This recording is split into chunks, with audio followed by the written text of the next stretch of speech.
We're also very excited to announce an expanded and more flexible licensing options for ModelPort, something that we've had numerous clients ask about over the last several years.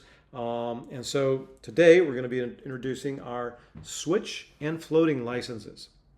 So this is really important both for smaller office or single practitioners as well as for the larger teams.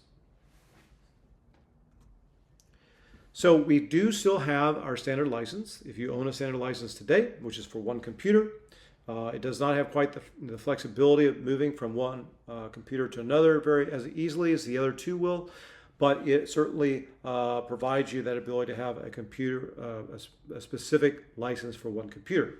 And you continue using that, continue updating that. We're not doing away with that license at all. It does actually fit a specific purpose for a lot of people. And so we'll continue to support that moving forward along with these other two license options. The switch license is something that we're introducing because we have numerous people because of the changes in the workflow, right, that are working between home and office, maybe going from home to the project site or office to project site and moving between different computers, but they only want one license of ModelPort. So we're introducing a switch license, which is basically the ability for you to be able to have one license, but using our cloud license option now to be able to move that license very easily between the different computers, and I'll explain how that works in just a second.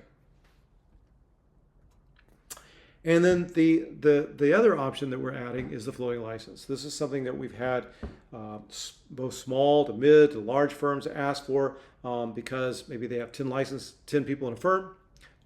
They want maybe 3, maybe 5 people to have access to ModelPort. And so, before we'd have to have everybody buy a license. We didn't really have the flexibility to move licenses very easily between different people in the office. Now we do.